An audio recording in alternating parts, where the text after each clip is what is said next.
ISLന്റെ 10ാം സീസണിൽ കേരള ബ്ലാസ്റ്റേഴ്സ് ടീമിലേക്ക് എത്തിച്ചിട്ടുണ്ടായിരുന്ന ഇന്ത്യൻ താരമാണ്, അതായത് ഇന്ത്യൻ ഡിഫൻഡറാണ് പ്രവീദാസ് എന്ന് പറയുന്ന താരം. കേരള ബ്ലാസ്റ്റേഴ്സിന് വേണ്ടി ലെഫ്റ്റ് ബാക്ക് പൊസിഷനിലും റൈറ്റ് ബാക്ക് പൊസിഷനിലും അതോടൊപ്പം തന്നെ ഡിഫൻസിലും ഒരു മികച്ച പ്രകടനം കാഴ്ചവെച്ചിട്ടുള്ള ഒരു താരം തന്നെയാണ് ഇദ്ദേഹമെന്ന് വേണമെങ്കിൽ പറയാം.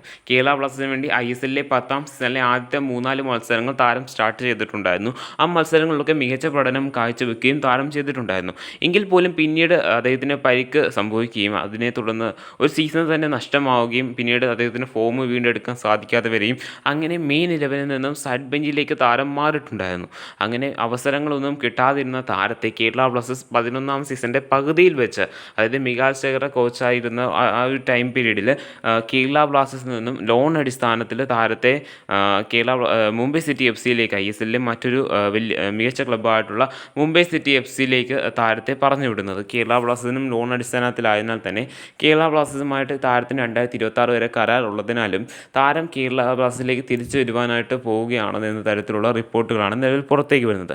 കാരണം മുംബൈ സിറ്റി FCക്ക് താരത്തെ നിലവിൽ ടീമിൽ നിലനിർത്തുവാനായിട്ടുള്ള താല്പര്യമില്ല എന്നാണ് അറിയുവാനായിട്ട് കഴിയുന്നത്. താരം മികച്ച ഒരു ഇന്ത്യൻ താരമാണ്. ISL 2 തവണയോളം ISL കിരീടം ഉയർത്തിയ താരം കൂടിയാണ് ഇദ്ദേഹം. അതിനാൽ തന്നെ വളരെയധികം എക്സ്പീരിയൻസ്ഡ് ആയിട്ടുള്ള ഒരു താരമാണ് ഇദ്ദേഹം. കേരള ബ്ലാസ്റ്റേഴ്സുമായി 2026 വരെ കരാർ ഉള്ളതിനാൽ തന്നെ താരം ഇനി താരത്തെ കേരള ബ്ലാസ്റ്റേഴ്സ്, അതായത് ലോൺ കാലാവധി കഴിഞ്ഞ് മുംബൈ സിറ്റി FCയിൽ നിന്ന് താരം കേരള ബ്ലാസ്റ്റേഴ്സിലേക്ക് വരികയാണെന്നുണ്ടെങ്കിൽ ഇനി കേരള ബ്ലാസ്റ്റേഴ്സ് താരത്തെ നിലനിർത്തണോ അത് മറ്റേതെങ്കിലും ക്ലബ്ബിലോട്ട് പറഞ്ഞയക്കണോ, അത് ലോൺ അടിസ്ഥാനത്തിൽ പറഞ്ഞയക്കണോ എന്നുള്ള തീരുമാനമൊക്കെ ഇനി എടുക്കേണ്ടത് കേരള ബ്ലാസ്റ്റേഴ്സിനും മാനേജ്മെൻ്റ് ആയിരിക്കും.